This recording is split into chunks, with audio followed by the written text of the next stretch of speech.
नमस्कार फ्रेंड्स, मैं डॉक्टर मुखोपाध्याय। मैं एक शोल्डर और स्पोर्ट्स इंजरी सर्जन हूँ विद सक्षम ऑर्थोपेडिक्स। बहुत बार हमारे पास पेशेंट्स आते हैं रिगार्डिंग शोल्डर डिस्लोकेशन, जिनका कंधा बार बार उतर रहा होता है अपनी जगह से, जिस कारण से उन्हें शोल्डर में लैक ऑफ स्ट्रेंथ और लैक ऑफ कॉन्फिडेंस का महसूस होता है, जिस कारण से वो काफ़ी चीज़ें अवॉइड करते हैं। काफ़ी टाइम वो इस डर में रहते हैं कि उनका शोल्डर दोबारा कहीं निकल ना जाए। तो एक बात हम समझ लेते हैं कि शोल्डर डिस्लोकेशन इसलिए होता है क्योंकि आपके शोल्डर का जो बॉल है अपने सॉकेट से बाहर खिसकता रहता है। नॉर्मल डिज़ाइन में जो सॉकेट है वो रिलेटिवली छोटा होता है और बॉल बड़ी है।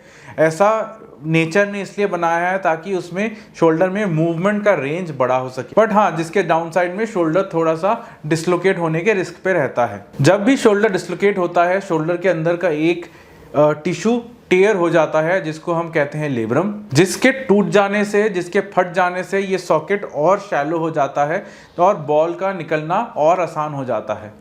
और इस रिपीटेड अंदर बाहर के मूवमेंट से कई बार बोन लॉस होना भी चालू हो जाता है। हमारी कोशिश हमेशा यही रहती है कि हम पेशेंट को प्रॉपरली समझा पाएं एंड बोन लॉस होने से पहले ही इस टॉर्न टिश्यू का, लेब्रम का रिपेयर कर सकें, ताकि पेशेंट को एक रिलेटिवली छोटी सर्जरी से ही बेनिफिट हो जाए, शोल्डर डिस्लोकेट होना बंद हो जाए एंड पेशेंट को शोल्डर में फुल स्ट्रेंथ एंड कॉन्फिडेंस वापस मिल जाए। There is no need to worry और थिंक अबाउट कि आपका शोल्डर दोबारा सर्जरी के बाद निकलेगा कि नहीं निकलेगा। अगर प्रॉपरली रिपेयर हो then there are very less chances कि आपका शोल्डर दोबारा निकलेगा। ऑब्वियसली अगर दोबारा चोट लगेगी, आप दोबारा एक्सीडेंट होगा, दोबारा फिसलेंगे, तो जिस तरीके से शोल्डर पहले निकला था रिपीटेड टाइम में भी उसी तरीके से निकल सकता है। बट दैट डजंट मीन कि आप उस टिश्यू को रिपेयर ना करवाएं, क्योंकि उसको रिपेयर करवाने से मेजॉरिटी केसेस में अगर आप केयरफुल हैं और दोबारा इंजरी नहीं होती, आपका शोल्डर डिस्लोकेट दोबारा नहीं होगा। क्या पेशेंट्स हमें ये भी पूछते हैं कि क्या फिजियोथेरेपी से ये हील हो सकता है?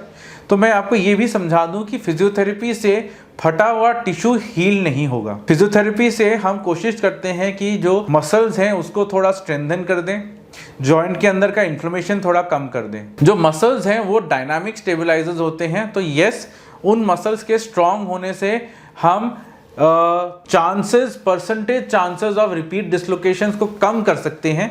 बट ऑब्वियसली क्योंकि वो टिश्यू जो फट गया था वो अपने आप से हील नहीं होगा, उतना ज़्यादा बेनिफिट आपको नहीं मिलेगा जो आपको विथ रिपेयर विथ फिजियोथेरेपी मिलेगा। तो अगर आपका शोल्डर एक बार से ज़्यादा निकल चुका है, you should 100% think of getting the torn tissue repaired. अगर बोन लॉस होना शुरू हो जाता है, जहाँ पे रिपीटेड डिस्लोकेशन से हड्डी घिसने लग गई है, वहाँ पे फिर हमें एड ऑन एक बोन का पीस भी लगाना पड़ता है ताकि हम वो बोन लॉस को कवर कर पाएँ एंड सॉकेट को दोबारा से उतना बड़ा बना सकें जिससे कि बॉल उसके अंदर सिक्योर रहे और बार बार ना निकले। अगर आपका शोल्डर रिपीटेडली डिस्लोकेट हो रहा है, अगर एक बार आप सर्जरी करा चुके हैं एंड सर्जरी कराने के बाद भी दोबारा डिस्लोकेट हुआ है, don't lose hope, there is always something else that can be done.